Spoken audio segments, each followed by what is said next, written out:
So it really just depends on what you're trying to do. So obviously, you probably don't want to spend $10,000 on a pair of speakers running through a $150 audio interface.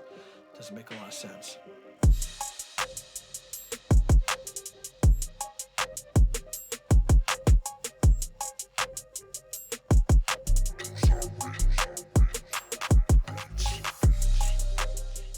What's up, YouTube? Duce here. Welcome back to the channel. Today, I think I'm going to talk about audio interfaces and do you really need to spend a ton of money on one? Before we even get into that, do me a huge favor, hit that like, subscribe, all the fun YouTube things. Basically helps let YouTube's algorithm know that people actually want to see my content. Anyway, so let's talk about audio interfaces. And do you really need to spend a ton of money on one? Well, I guess the short answer would be no, you don't. But there's benefits to spending much more. It all really depends on where you are in the, I guess, in your journey of music, right? If you're just starting off, you got your first computer, your first DAW, trying to figure out which audio interface to get. Well, I'd say start with something pretty basic. You really have to ask yourself, what is the things you need to record? Are you trying to record just yourself, just vocals, or maybe one instrument at a time, like maybe a set of keys or a guitar or something? Usually in those cases, all you need is an interface that allows you to bring in two inputs, preferably with two microphone inputs, so you have at least preamps built into them, just get you going, just start off. That being said, if you need to record, say, drums, say you're like, oh, I need to be able to record a full drum set. Well, then you probably need to get something with at least 8 inputs. Are you trying to get into mixing Dolby Atmos? Well, you're going to need more outputs than just 8, especially if you're going to try to get an actual 714 system or more. You're going to need at least 12 to 16 outputs. So it really just depends on what you're trying to do. Now, if you've been doing this for a while and you're concerned about quality, or even if you're just kind of starting off and you have a little bit bigger budget to spend, but you don't have to necessarily record a lot of things, or you're not recording like live drums or something, you could spend a little bit more on a higher quality interface with fewer inputs, maybe has better AD conversion. You might spend, in that case, $300 to $600 or maybe even $1,000, maybe like a RME Babyface or something if you're trying to go pretty high-end quality stuff, but you don't need necessarily have to have a ton of I/O to start with. That's a good option. But if you're just starting off and you're not sure what you're doing and you're just straight up beginner and you don't have a huge budget, you could spend about $100 to $150 on something, and it'll be more than enough than what you need to get you going. And as you progress, you can turn around and sell that and buy something a little bit nicer, make that upgrade. Really, it just depends on your needs and how much I/O you need.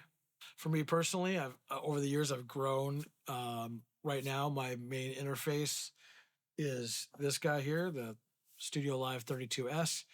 That allows me, has 32 inputs, but I'm also using sometimes route stuff out to hardware. So that actually, because of the way this is an interface, and it's not your general like normal standard, rack mountable interface, the way it functions. When you're using the outputs, because of the way the routing works in it, it'll use inputs going in. So if I am routing to outboard gear, like say if I need to run 16 channels out, that's going to take up 16 of my inputs. So that's something to keep in mind with something like this. It just depends on the routing.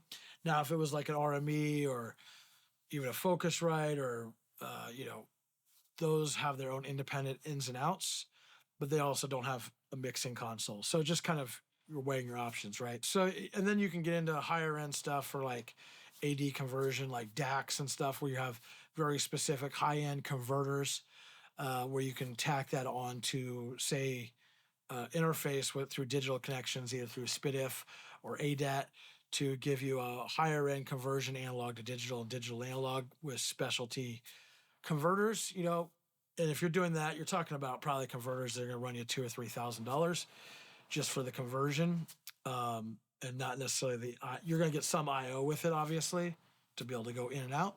But it just depends on what your needs are. So, basically, long story short, do you need to spend a ton of money? Depends on your needs. And if you're watching this video, you're probably on the more beginner, maybe even intermediate area. If you've been doing this a long time, you're probably not looking up, do I need to spend a lot of money on an interface on YouTube? Probably not. You probably are well past that point, and you already know what you need to do. So for the most target audience that will be watching this, no, you don't need to spend a ton of money.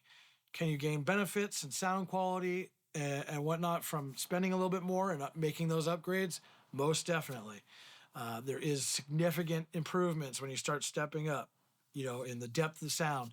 This also goes into speakers, like the quality of speakers. Obviously, when you're starting off, you're not buying yourself a pair of $3,000 speakers. You're probably buying something that's in the couple $100 range, and that's fine. When you make upgrades, you kind of just incrementally upgrade, and you'll actually, when you start making those upgrades and doing things like room treatment, you will hear the difference from as you make those upgrades. They are significant, and they do help you and assist you in making better choices in your mixes and how you record things, et cetera, et cetera.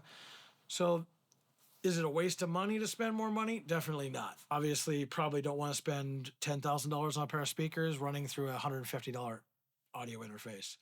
Doesn't make a lot of sense. All this stuff works together, so just keep that in mind. But yeah, just bottom line is have fun, make music. If you have any questions, please leave in the comments below.